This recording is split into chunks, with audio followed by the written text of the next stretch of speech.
Snowflakes drifted lazily through the pine trees surrounding the barbed wire fences of the camp. The year was 1944, and though the war still raged across Europe, in this corner of the American South, the world felt strangely still. For the German women confined within the wooden barracks, each morning began the same way. The clang of a bell, the shuffle of boots, the rattle of tin mugs as they queued for breakfast. They were prisoners, yes, but prisoners in a land untouched by the bombs that had turned their own cities into graveyards. Most of them were young, secretaries, radio operators, nurses conscripted into the Wehrmacht. Many had never fired a gun. Their hair was dull from months of malnutrition, their faces thin from the last desperate winter of the Reich. When they had been captured and shipped across the Atlantic, they expected humiliation, cruelty, perhaps worse. Instead, they found themselves in a camp that bewildered them. The guards barked orders, but not with fists or whips. Food arrived regularly: bread, stews, even coffee. Some of the women still hid crusts under their pillows, unable to believe that another meal would come. Now December had arrived. The barracks were cold at night, breath hanging in the air, blankets pulled tight around thin shoulders. They whispered of home, of mothers and sisters who must be shivering in basements in Munich or Cologne, bomb blasts shaking the walls above them. Letters trickled through the censors, heavy with despair. We live in ruins now. The children have no shoes. The nights are endless with sirens. Reading such words by candlelight, the women felt guilt like a stone in their stomachs. They were captives, yet somehow safer, even better fed, than their families. On the other side of the wire, the Americans prepared for Christmas. Pine branches appeared in the mess hall. Soldiers hummed carols under their breath. The women watched with unease. Christmas had always been theirs too. The smell of fir trees in the parlor, wax candles glowing, the taste of stolen sugar cookies. But here, in the enemy's land, it seemed impossible. Anna, a secretary from Munich, wrote in her diary one evening, "We do not know what day it is. They say Christmas comes soon. But how can Christmas exist when we are behind wire, when our country burns? Perhaps the Americans celebrate it differently. Perhaps it will pass us by." She closed the notebook quickly, ashamed of the tears on the page. Yet rumors spread. Some of the guards spoke of packages, of something arriving from the Red Cross or local townspeople. The women dismissed it as a trick. Gifts? For enemies? Absurd. They had been told again and again that Americans were wolves, merciless conquerors. And yet, day by day, the camp seemed to deny that picture. Soap in the showers, stew in the kitchen. Even music played faintly on the radio in the evenings. Still, Christmas gifts were unthinkable. The nights grew colder. Frost glazed the windows of the barracks, and the women huddled close together for warmth. They counted days in whispers, waiting for the end of December, though none dared hope for anything beyond survival. Then, on the morning of December 24th, the bell rang not for roll call, but for assembly. Confused, the women filed into the mess hall. The long tables had been cleared, the air heavy with a smell that was not the usual stew, but something sweeter, richer, cinnamon perhaps, or roasted meat. On a raised platform at the front, an American officer stood beside a stack of boxes wrapped in paper. The women froze, staring. Wrapping paper? Ribbons? Impossible! Christmas had always been theirs too. The smell of fir trees in the parlor, wax candles glowing, the taste of stolen sugar cookies. But here, in the enemy's land, it seemed impossible. Anna, a secretary from Munich, wrote in her diary one evening, "We do not know what day it is. They say Christmas comes soon. But how can Christmas exist when we are behind wire, when our country burns? Perhaps the Americans celebrate it differently. Perhaps it will pass us by." She closed the notebook quickly, ashamed of the tears on the page. Yet rumors spread. Some of the guards spoke of packages, of something arriving from the Red Cross or local townspeople. The women dismissed it as a trick. Gifts? For enemies? Absurd. They had been told again and again that Americans were wolves, merciless conquerors. And yet, day by day, the camp seemed to deny that picture. Soap in the showers, stew in the kitchen. Even music played faintly on the radio in the evenings. Still, Christmas gifts were unthinkable. The nights grew colder. Frost glazed the windows of the barracks, and the women huddled close together for warmth. They counted days in whispers, waiting for the end of December, though none dared hope for anything beyond survival. Then, on the morning of December 24th, the bell rang not for roll call, but for assembly. Confused, the women filed into the mess hall.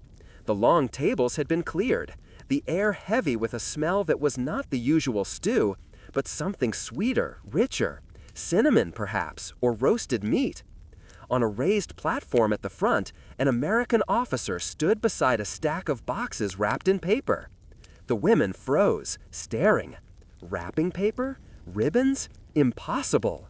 The officer spoke, his words translated haltingly by another guard who knew some German. Today is Christmas Eve. In America, even prisoners must not be forgotten. These gifts are from the Red Cross, from churches, from families who wish to send them. Each of you will receive one. A murmur rippled through the room. Anna felt her knees weaken. A gift? For her? She gripped the edge of the table as though the wood could steady her against the absurdity. Around her, women exchanged looks of disbelief. Some shook their heads. Others clutched their hands to their mouths. When the first names were called and packages were handed out, silence fell. The rustle of paper was deafening. A girl from Hamburg stared at the parcel in her hands as if it were a bomb. Slowly, with trembling fingers, she peeled back the paper. Inside lay a bar of chocolate, a pair of wool socks, a tiny notebook, and a postcard with a painted winter scene of a farmhouse beneath snowy hills. She pressed the chocolate to her lips, unable to breathe. Tears welled in her eyes, spilling down her cheeks. "It smells like home," she whispered. Others opened their boxes, canned peaches, peppermint candy canes, small cakes wrapped in wax paper. Some found simple combs or handkerchiefs, others small bottles of lotion that smelled faintly of lavender. One girl held up a tin of cocoa powder, laughing and sobbing at once. For women who had eaten cabbage stalks and moldy bread through the final winter of war, the abundance was overwhelming. Anna sat with her unopened parcel, hands shaking. She was afraid that if she opened it, the illusion would vanish, that it would be mockery or poison. But the guard passed by, gave her a small nod, almost gentle. She tore the paper. Inside lay a knitted scarf of soft gray wool, and, tucked beneath it, a small book of English hymns.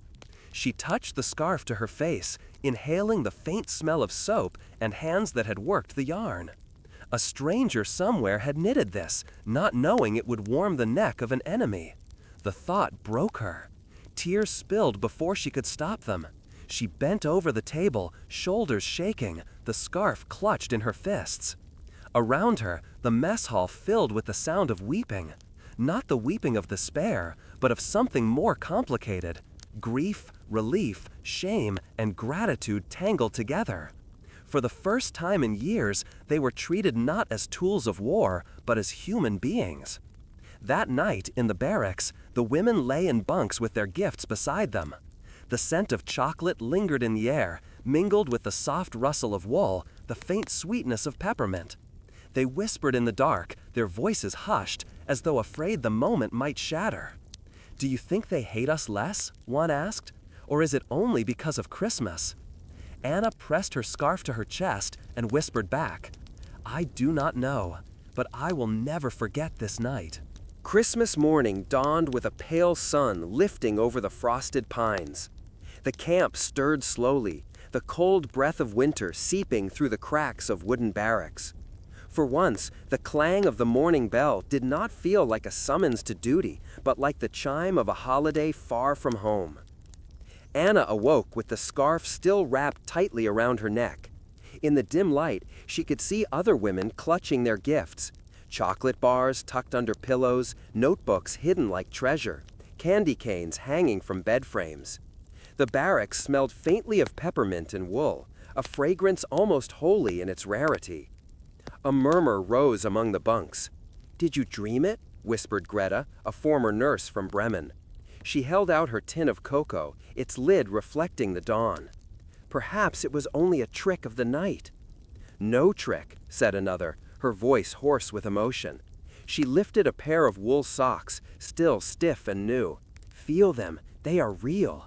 For years, these women had known only absence, empty pantries, bombed-out shops, shelves bare of everything but ration cards. Now, in captivity, their hands trembled over luxuries that seemed impossible. Sugar, wool, the simple softness of peppermint dissolving on the tongue. When the guards arrived to escort them to breakfast, they did not bark the usual orders. Instead, one young American soldier smiled awkwardly and said in broken German, "Merry Christmas." The words fell into the silence like a stone into water. Some of the women lowered their eyes, ashamed to accept such kindness from the enemy. Others whispered the German equivalent, "Frohe Weihnachten," their accents thick with hesitation. The mess hall was transformed. Pine boughs lined the walls, and someone had strung paper garlands along the rafters. A phonograph played softly in the corner, an American carol unfamiliar to most of the women, but gentle, warm. The long tables, usually bare except for trays of stew, now held baskets of bread rolls, bowls of fruit, even pitchers of milk. Anna hesitated at the doorway, overwhelmed by the sight. In her mind's eye, she saw her mother back in Munich, perhaps huddled in a cellar, eating nothing more than boiled weeds. The contrast was unbearable. She stepped forward slowly, clutching her scarf like a talisman. The meal was a revelation. There was ham, glazed and steaming, slices carved thick and laid onto plates. There were potatoes mashed with butter, rolls brushed with egg wash until they gleamed golden. At the center of each table sat a pie, its crust flaking, filled with apples so sweet their scent carried across the room. The women stared in disbelief. Some dared not touch their plates at first, fearing mockery, fearing a cruel trick. But when the guards encouraged them, "Eat, it is for you," the dam broke. Tears slid silently down cheeks as forks scraped plates. Some laughed nervously between bites, others wept openly, shoulders shaking. Anna ate slowly, each taste carving deeper into her heart. The salt of ham, the sweetness of apple, the creamy warmth of potatoes. She thought of her father, long dead on the Eastern Front, who had loved roast apples at Christmas time. The memory blurred her vision until the pie before her swam in tears. At one table, a girl named Liesel pressed her hands to her face and sobbed. "My brothers starve in Cologne, and here I eat like a queen," she whispered. No one could answer. The weight of guilt hung heavy in the air, as tangible as the aroma of roasted meat. After breakfast, the women were guided outside. The camp yard glittered with frost, and in the distance, a group of American soldiers gathered around a tall pine tree they had dragged into the yard. Its branches were bare, but one of the guards had strung it with scraps of colored paper, tinsel made from foil, and even a few candles. It looked childish, almost ridiculous, yet to the women it was magnificent. The officer in charge spoke again, this time without translation. His voice carried warmth even if his words were not understood. Then, to the astonishment of the prisoners, the guards began to sing. Carols rose into the cold air, harmonies unfamiliar yet beautiful. Silent Night emerged among them, and this one the German women knew. Their voices, hesitant at first, joined in, softly, trembling, but real. For a moment, the wire, the uniforms, the war seemed to vanish. Enemy and prisoner sang the same melody under the same winter sky. Anna felt her throat tighten as the hymn swelled. She remembered singing it as a child, candlelight flickering on glass ornaments, her mother's hand resting on her shoulder. Now here she was, singing it in captivity with those she had been taught to fear. The contradiction was almost too much to bear. That evening, back in the barracks, the women unwrapped their treasures again, as if to reassure themselves they were real. Some nibbled chocolate slowly, savoring each bite as though it might be the last of their lives. Others wrote in their new notebooks, words tumbling out, confessions, memories, fragments of songs. Anna wrote only one line: "I have received a gift from the enemy, and it has undone me." The days following Christmas moved with a strange quiet. Snow melted into slush around the camp yard, leaving muddy paths where boots left dark imprints. The women returned to their daily routines: roll call, meals, work assignments, but something intangible had shifted. The gifts remained like relics in each barrack. A scarf folded carefully at the end of a bunk, chocolate rationed into tiny crumbs, savored slowly. Notebooks filling with lines of German script, desperate attempts to capture memories before they faded. The objects themselves were small, yet the emotions they carried were immense. For many, guilt settled heavier than the wool across their shoulders. "Why us?" whispered Liesel one evening, her candy cane already eaten to the last sticky shard. "Why do we taste sugar while our brothers bleed in the snow?" Anna tried to answer, but found no words. At night she dreamed of Munich, streets reduced to rubble, her mother's hands blackened from gathering coal dust, her little cousin coughing in the damp of a cellar. Waking, she saw the scarf on her pillow and felt both comfort and torment. The Americans noticed the change. Guards remarked on how the prisoners moved differently, less sullen, less resigned. One young soldier confided to another, "They cried like children when they got those presents. I didn't know enemies could cry like that." Work details continued. Some women were sent to mend uniforms, others to kitchen duty. Anna spent hours scrubbing pots alongside American cooks, inhaling the sense of garlic and bacon fat that still seemed decadent. Once, an older sergeant passed her a heel of bread spread thick with jam. He said nothing, just nodded. She ate it in silence, fighting back tears. In the evenings, the barracks filled with whispers. They spoke of home, of the possibility of surviving the war, of what life might mean afterward. Some dared to imagine writing to the families whose gifts they had received. "If only I could thank them," one said, stroking the wool socks she wore each night. But there was shame, too. "We are the defeated," hissed Greta. "We do not deserve kindness." Yet her voice trembled as she pulled her new blanket tighter around her shoulders. The paradox gnawed at them. They had been raised on visions of merciless American cruelty, yet here they were, warmed by enemy scarves, their lips sweet with enemy chocolate. On the third day after Christmas, Anna sat alone near the wire fence, her notebook open. She wrote, "Perhaps this war has lied to all of us. Perhaps the enemy is not the monster we were told. Or perhaps these are only illusions, gestures for Christmas. Still, the taste of chocolate on my tongue tells me I am human again." That night, the women sang softly in German, fragments of lullabies and hymns. The guards listened from a distance, hearing not enemies, but voices that sounded achingly familiar.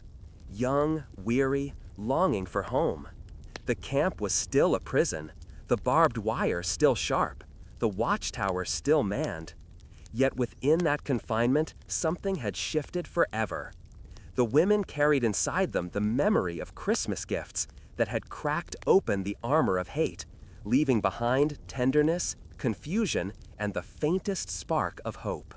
Winter slowly loosened its grip, though the camp still bore the marks of frost and mud. By February, the pine branches that had once decorated the mess hall were brittle and gray, discarded behind the kitchens.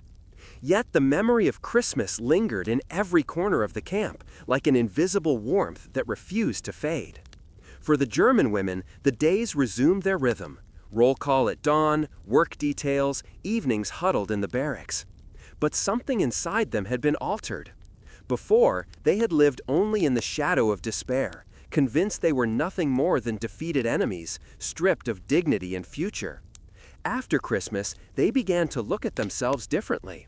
Some even laughed again, a sound so unfamiliar it startled their own ears. Anna noticed small changes in the guards, too. The young American who had once avoided her eyes now greeted her with a nod, even a tentative smile. She found herself wondering about him. Did he also have a mother waiting at home? Did he, too, feel the strangeness of this war, where kindness and cruelty coexisted side by side? The gifts became talismans. The scarf around Anna's neck, now worn thin, seemed to guard her against despair. Liesel wrote every night in her notebook, filling page after page with letters she could not yet send. Greta, who had once scoffed that kindness from an enemy was meaningless, still wore her wool socks daily, though she never spoke of them. When spring arrived, news filtered through the camp. The war in Europe was collapsing. Rumors of Hitler's death, of German surrender, swept through the barracks like wildfire. Some women wept with relief, others with fear. What would happen to them now? Where would they go when the gates finally opened? The Americans treated them with a careful mixture of caution and compassion. They explained that once the war ended, the women would be processed and eventually returned to Europe. Some prisoners longed to go home, despite the ruins waiting for them. Others whispered their dread. "There is nothing left for us there," one said. "Better to remain in this strange land, where at least the bread is soft and there are songs at Christmas." Anna, torn between duty and desire, lay awake many nights, staring at the rafters. She dreamed of her mother's face, lined and weary. She dreamed of the scarf she wore, the gift of a faceless American woman who had knitted it with hands that never imagined its destination. That small act of kindness had burrowed so deeply into her soul that she wondered if she could ever return to the woman she had been before captivity. Finally, in the summer of 1945, the order came. They would be released. Trucks arrived to carry them to ports, where ships waited to ferry them back across the Atlantic. The women packed their few possessions, letters, scraps of paper, the remnants of chocolate carefully saved. Anna folded her scarf, placed it in the bottom of her bundle, then changed her mind and wrapped it tightly around her neck, though the summer air was hot. She could not bear to part with it. On the morning of departure, they assembled once more in the yard.